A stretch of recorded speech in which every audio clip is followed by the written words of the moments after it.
ഉളിക്കൽ ശ്രീ വൈത്തൂർ കാലിയാർ ശിവക്ഷേത്രത്തിലെ ഊട്ടുമഹോത്സവത്തിന്റെ ഭാഗമായി നടക്കുന്ന നെയ്യാട്ടത്തിന് നെയ്യെത്തിക്കുന്നതിനുള്ള നെയ്യമൃത് സംഘങ്ങൾ വിവിധ മഠങ്ങളിൽ വ്രതം തുടങ്ങി. നുച്ച്യാട്, ഊരത്തൂർ, പരിക്കളം, എടക്കാനം, നെടിയോടി, പെരുമണ്ണ്, കരവൂർ, പടിയൂർ, കുയിലൂർ, ബ്ലാത്തൂർ തുടങ്ങിയ മഠങ്ങളിലാണ് നെയ്യമൃത് വ്രതക്കാർ പ്രവേശിച്ചത്. പരിക്കളം നെയ്യമൃത് മഠത്തിൽ 15 പേരടങ്ങുന്ന സംഘമാണ് പ്രവേശിച്ചത്. ഓരോ ദിവസവും ആചാരാനുഷ്ഠാനങ്ങളോടെയാണ് സംഘം വ്രതം നോറ്റിരിക്കുന്നത്. 24-ന് പുലർച്ചെ വൈത്തൂർ കാലിയാർ ക്ഷേത്രത്തിലേക്ക് നെയ്യമൃത് എഴുന്നള്ളത്ത് നടക്കും. 25-നാണ് വൈത്തൂരപ്പനുള്ള പ്രസിദ്ധമായ നെയ്യാട്ടം. കുടക് കോമരങ്ങളുടെ കൂടിക്കാഴ്ച, നെയ്യമൃത് വ്രതക്കാരുടെ അടിയിലൂണ് എന്നിവയും ഉണ്ടാകും. കുടകിൽ നിന്ന് 100 കണക്കിന് ഭക്തർ ചടങ്ങിൽ പങ്കെടുക്കും. കുടകിലെ 70ഓളം ദേവസ്ഥാനങ്ങളിൽ നിന്നുള്ള തിരുവായുധങ്ങളും ക്ഷേത്രത്തിൽ സമർപ്പിക്കും.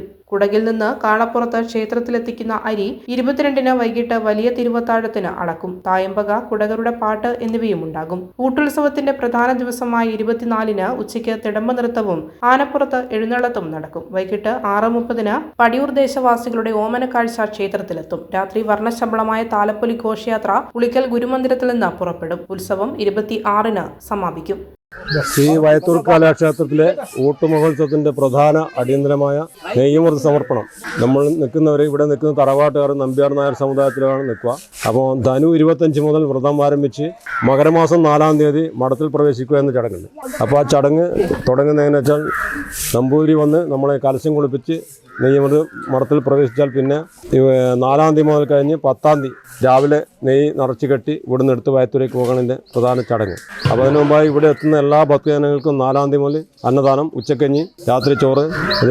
അതുമായി ബന്ധപ്പെട്ട് പ്രധാന അടിയന്തരം വെച്ചാൽ അടപ്രഥമൻ വിലക്കാതെ ഇവിടെ പ്രധാനം. എല്ലാ മാസത്തിലും വന്ന് ഈ ഭക്ഷണം കഴിക്കും. രാത്രി കഴിച്ചിട്ട് ഇവിടുന്ന് പോകും. അതന്നെ ഒരു പ്രധാനമായ ചടങ്ങാണ് ഇതിനകത്ത്.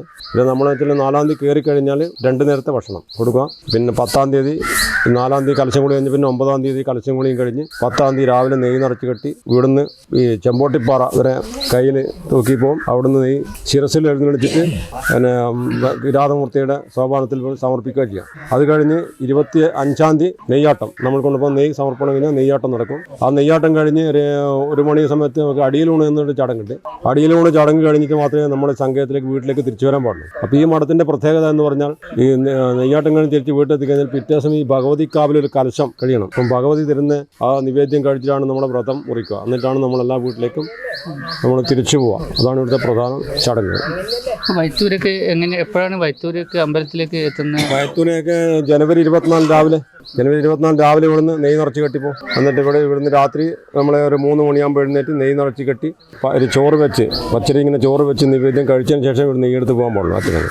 അപ്പോൾ എന്നിട്ടാണ് 24-ന് ഒരു 7 മണി 7:30 മണിയോട് വയത്തൂരെത്തും. അത് നമ്മൾ സമർപ്പണം നടത്തും. അത് കഴിഞ്ഞാൽ പിറ്റേ ദിവസം നമുക്ക് നെയ്യാട്ടം കഴിഞ്ഞാൽ തിരിച്ചു വരാൻ പറ്റും. അതാണ് പ്രധാന ചടങ്ങ്. പരിക്കളം കാവുമ്പായി മഠം എന്നാണ് ഈ സ്ഥലത്തിൻ്റെ പേര്. ഇത് നാമധേയം ഉണ്ടാവുക. അപ്പോൾ നമ്മുടെ ഇവിടുത്തെ ഒരു പ്രധാന ചടങ്ങ് എന്ന് വെച്ചാൽ നമ്മളെ പ്രാർത്ഥന ഒരു 8-9 മണിക്ക് പ്രാർത്ഥന കഴിഞ്ഞിട്ട് ഒരു അരമണിക്കൂർ പ്രാർത്ഥന കഴിഞ്ഞ് ഈ കുഴിയെടുപ്പിലേക്ക് കൂടി പോക്കുന്നൊരു ചടങ്ങുണ്ട്.